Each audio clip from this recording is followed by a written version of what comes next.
Salve galerinha! Será que você já enjoou do professor Wagner? Será que já enjoou do módulo 5? Módulo realmente um pouquinho mais tenso, bastante conteúdo, muito vídeo, dá até para ficar com raiva da voz do professor, né? Mas é importante, é um módulo que cai aí de 20 a 30% das questões na sua prova e é por isso que a gente está aqui nesse resumão agora para a gente relembrar um pouquinho dos temas que a gente viu aqui no nosso módulo 5. Lembrando então de 20 a 30%, de 10 a 15 questões é o que pode cair aí só sobre esse módulo 5, então por isso é um módulo tão importante. A gente começou no nosso módulo 5 falando um pouquinho sobre o conceito de um fundo de investimento, né? Falando o que é um fundo, semelhante aí a um condomínio, onde você compra uma casinha, um terreno dentro do condomínio, e esse terreno, essa casinha que você comprou é uma cota. Cada pessoa dentro do fundo pode comprar uma ou mais cotas e aí você forma um condomínio, forma um fundo através desses diversos terreninhos, desse dinheiro aí que as diversas pessoas colocaram dentro desse fundo de investimento através das cotas. A gente explicou também as vantagens aí do fundo de investimento, que você com pouco recurso consegue diversificar. Também com pouco conhecimento, você consegue aplicar em várias coisas ali, porque tem um gestor, tem alguém aplicando esse dinheiro para você. Isso já nos lembra de outro ponto, que por ser uma pessoa fazendo isso, é um profissional, e esse profissional recebe para isso, então ele vai dedicar aí full time olhando para o mercado e olhando para as melhores estratégias para alcançar o objetivo. E além disso, eu tenho acesso a investimentos restritos, né? Lembra, a gente falou de investidor profissional, falou de alguns tipos de investimento, de fundo mãe, fundo filho, que não é tão fácil acessar com pouco recurso. Então, através de um fundo que eu junto dinheiro de várias pessoas, eu consigo fazer isso mais fácil. A gente também falou aí da diferença do fundo de investimento, que investe lá no ativo, e do fundo de investimento em cotas, que compra cotas dos outros fundos de investimento, e a diferença de cada um deles. A gente falou depois aí sobre os participantes dos fundos de investimento, né, o administrador, que é o responsável aí legalmente, tudo é responsabilidade dele. Tem algumas responsabilidades que ele divide, mas ele sempre aí acaba legalmente, dentro do aspecto legal, respondendo. Além disso, a comunicação com os cotistas é responsabilidade do administrador. Depois a gente falou do gestor. O gestor é o cara que administra, né? O gestor é o cara que compra e vende ativos. Também tem nesse meio de campo aí o custodiante, que é o cara responsável pela guarda dos ativos. A gente falou das clearing, né? E aí eu preciso também de um custodiante. O custodiante é o cara que vai guardar isso. Olha só, esses aqui são os ativos do fundo. Eles vão ficar guardados aqui e esse custodiante, ele é o responsável por essa guarda. Também eu tenho o distribuidor, que é o camarada que vai vender as cotas desse fundo, né? Ou seja, olha só, eu tenho um condomínio aqui, eu preciso de corretor de imóveis para vender os terrenos. A ideia é muito parecida. Tem também o cotista, né? O cotista é o cara que está comprando as cotas, e tem o auditor que, lembrando, tem que ter uma auditoria externa pelo menos uma vez ao ano. Todos os outros profissionais, né, o administrador, custodiante, gestor, até o distribuidor, pode ser tudo do próprio fundo, da mesma empresa, inclusive. Mas o auditor precisa ser externo, precisa vir uma vez por ano ver se está acontecendo tudo corretamente. Pode existir um auditor da própria empresa que faça suas auditorias ali, vendo se está tudo certo aí semestralmente, trimestralmente? Pode, mas pelo menos uma vez ao ano tem que ter auditoria externa também desse fundo de investimento, para dar segurança aí ao cotista de que tudo acontece aí às claras, sem nenhum problema aí nessas negociações. Também a gente falou sobre o que é a cota, né? Que é um pedacinho que é calculado através do patrimônio líquido. O patrimônio líquido é o dinheiro todo que tem lá dentro do fundo. E aí a cota é uma partezinha disso. Eu pego todo esse patrimônio líquido, divido pela quantidade de cotas, e aí eu vou ter o preço dessa cota. E esse preço, inclusive, muda diariamente aí por conta dos ativos, né? A gente falou de marcação a mercado que mostra o preço, o peso desses ativos, quanto que eles seriam negociados diariamente, e por isso que a gente tem oscilação na cota, e a gente reforçou que para sua certificação você tem que lembrar que a marcação a mercado evita a transferência de riqueza entre os cotistas, justamente por isso que todo dia o gestor pergunta para o mercado quanto vale os ativos, e quem estiver saindo naquele dia, quiser vender as suas cotas, vender seu terreninho, vai receber o valor proporcional, tendo ganho em relação ao valor que pagou, ou tendo perdido, dependendo do valor da cota que está no dia, que acaba, obviamente, sendo influenciada por essa marcação a mercado pelo preço dos ativos naquele dia.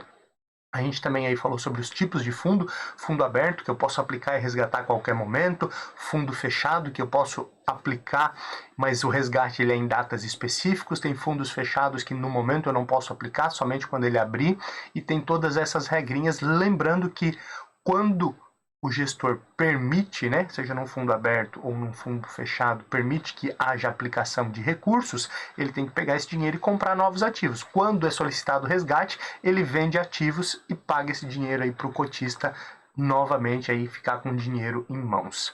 Ainda falamos sobre os documentos, sobre as regras dos fundos de investimento. Falamos lá do regulamento CVM 555, que é onde tem toda a regra, né, a Bíblia, né, as regras obrigatórias aí para fundos de investimento. A gente falou aí dos formulários, né, tem o formulário de informações complementares, que é onde vai estar escrita a política do fundo de investimento; da lâmina, que é no máximo 2 páginas, um resumão de tudo, né, rentabilidade, quais são as taxas cobradas, no caso taxa de administração, qual é a carência se esse for um fundo fechado e eu só puder resgatar ele a partir de tal data. Tudo isso tem que estar na lâmina. Também falou do termo de adesão, que quando o cotista vai investir ele tem que assinar, e ali quando ele assina ele diz que foi explicado tudo, inclusive entregue cópia, né, para ele de todo esse material, né, o regulamento, o formulário e a própria lâmina.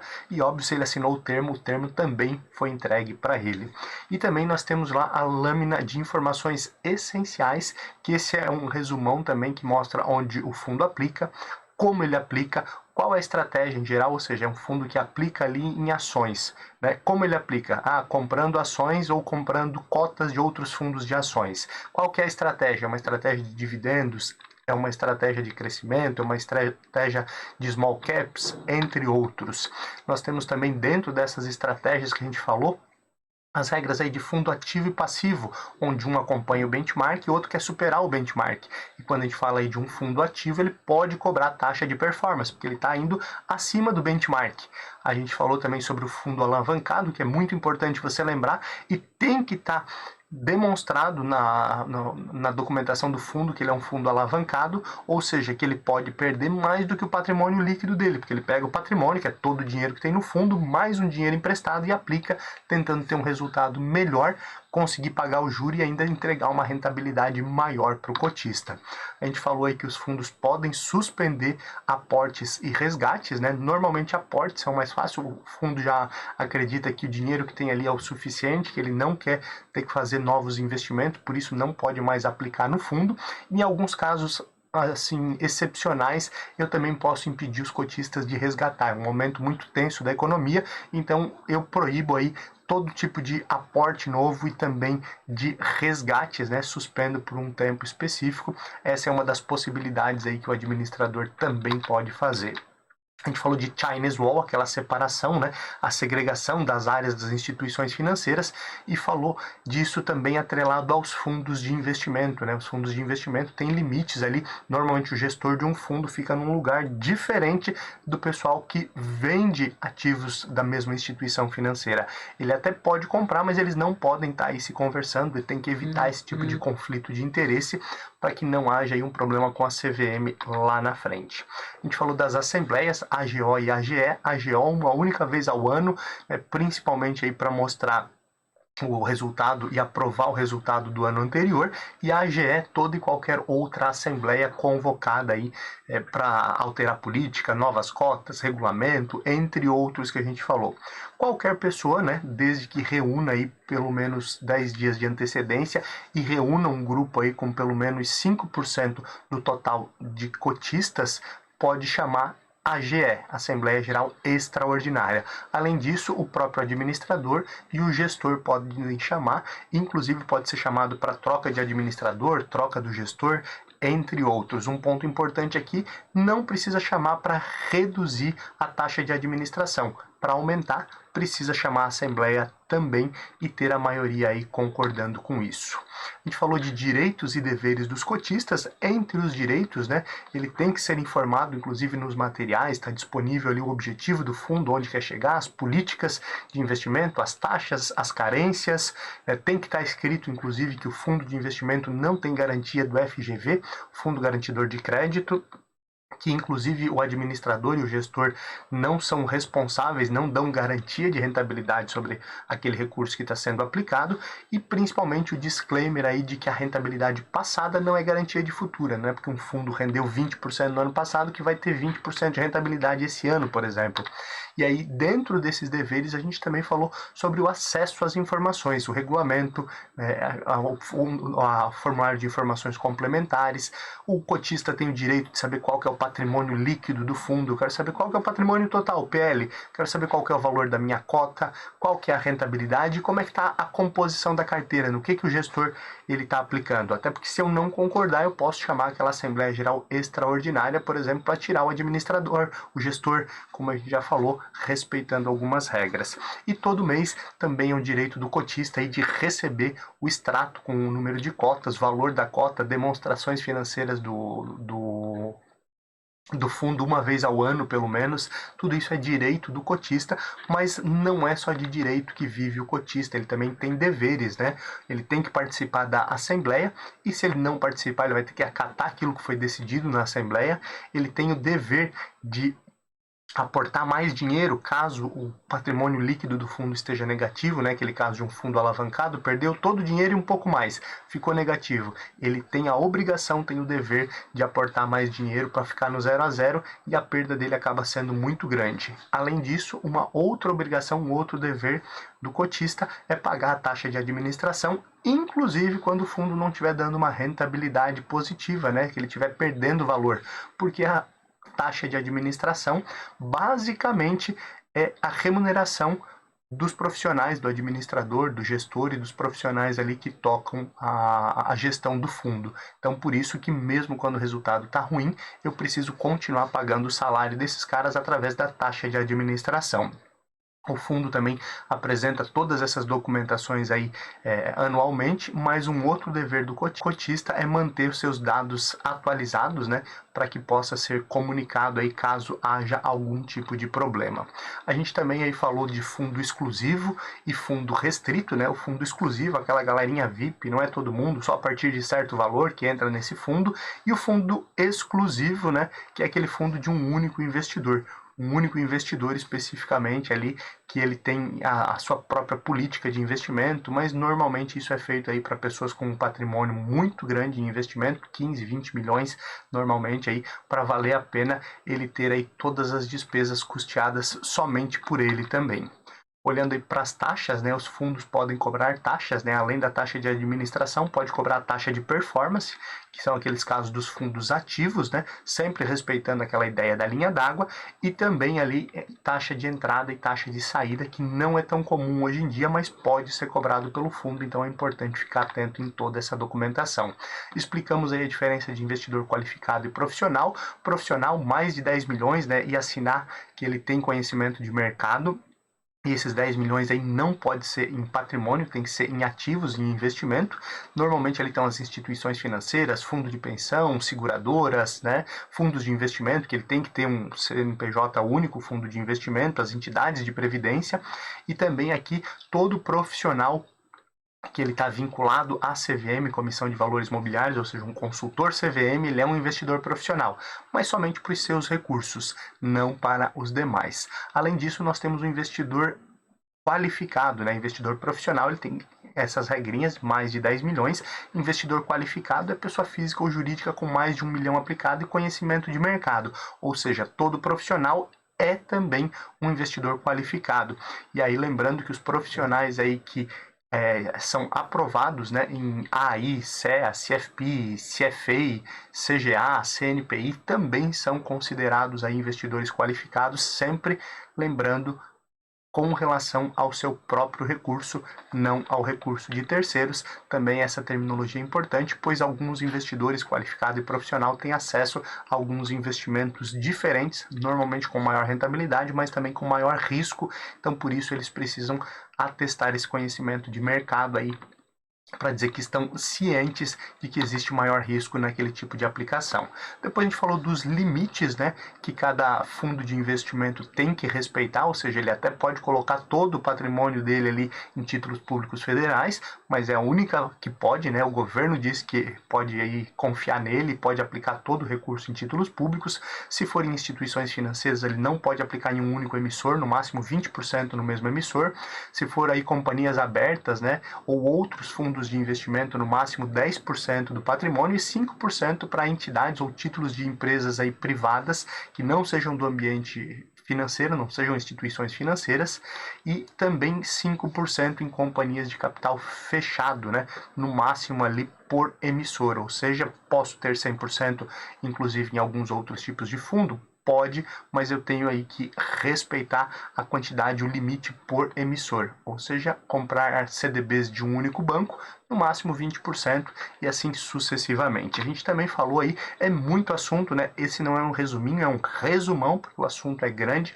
A gente falou aí sobre os tipos de fundo de investimento e as regras, né? Falou do fundo de renda fixa, 80% dele aí em índice de preços ou taxa de juros, ele tem que pensar em longo prazo, ou seja, os títulos em média mais de 365 dias por ano. Fundo de curto prazo, né, ele vai também olhar para esses 80% em renda fixa, mas a grande diferença aí é que o máximo, o título mais longo dele tem que ser 375 dias e a média 60 dias, por isso que ele também tem uma tributação diferente, algo que a gente viu também em todo o nosso bate-papo. Dentro dos tipos de fundo de renda fixa tem aquele referenciado que tem que aplicar 95% do patrimônio no indexador, ou seja, na referência dele. Tem o de renda fixa simples, que 95% aí é em títulos públicos federais ou títulos de baixo risco, e por isso que não precisa do API, do suitability, né, que a gente falou lá no módulo 2. Tem o de dívida externa, fundo de renda fixa de dívida externa, que aplica também 80% do patrimônio em títulos públicos federais, mas são ativos da dívida do governo lá em outros países, ou seja, papéis brasileiros negociados fora do país. Também falamos aí de fundo cambial, 80% aí em moeda estrangeira, né, a variação da moeda ou do câmbio, né, ou através de um indexador, como é o caso da Petax. Fundo de ações, 67% no mínimo tem que ser aplicado em ações. Tem aí diversas estratégias também, e depois a gente falou dos fundos multimercado, que não tem uma estratégia, uma regra específica, que vai depender muito aí da competência do gestor entregar um bom resultado, mas ele não tem obrigação de aplicar um percentual mínimo ou máximo em ações, em renda fixa e assim por diante. Isso acaba também dando mais liberdade ao gestor. Depois a gente falou aí de fundos de crédito privado. Os fundos de crédito privado aí é aquele que aplica mais de 50% do patrimônio em títulos privados e não títulos públicos, e se ele aplica em algum momento ou quer aplicar, ele tem que ter essa nomenclatura, ele tem que ter esse sufixo no nome, né? Fundo de crédito privado. Depois disso a gente falou aí das outras classificações. Essa é a classificação CVM, mas tem a Ambima. A classificação Ambima, ela pega essa classificação inicial da CVM e traz dois novos níveis, né? O nível 2 traz ali qual que é o tipo de gestão desses ativos e qual que é o risco dos ativos, e o nível 3 da autorregulação da Ambima em relação aos fundos de investimento, ele trata a estratégia que o gestor tem naquele tipo de fundo, e esse é o principal tema que você precisa decorar, que é um pouquinho mais difícil. Depois a gente falou dos benchmark de fundos DI, benchmark de fundos atrelados a indicadores como o IPCA, IGPM, alguns indicadores da Ambima, os IMAs, né? E também falou aí de benchmark aí de renda variável, né? O Ibovespa, IBRX, o ISE, né? Por exemplo, que é o fundo ali que olha mais para a sustentabilidade empresarial e assim por diante. Depois a gente foi para a tributação, lembrando que tem os fundos de curto prazo, onde a alíquota mínima é 20%, que a ideia ali é ficar curto prazo, e se eu ficar mais tempo eu não pago menos imposto, né? De 1 a 180 é 22,5%, mais de 180 é 20%. Falamos do Come Cotas, né, que é sempre cobrado em maio e novembro, e que se eu resgatar o dinheiro do meu fundo de investimento antes de 30 dias, eu pago também IOF. E depois aí nós falamos aí de fundos de longo prazo, seguindo aquela regrinha, né, dos 22,5% até os 15%, respeitando sempre o prazo aí da tabela regressiva. E por fim, fundos de ações, onde as ações aí não são tributadas na tabela regressiva, não tem cobrança de IOF, sempre cobrado aí somente no resgate, o percentual de 15% no resgate, indiferente de quanto tempo eu fiquei. E com isso nós fechamos o módulo 5. Bem cansativo, professor, aqui está quase ficando sem fala, né?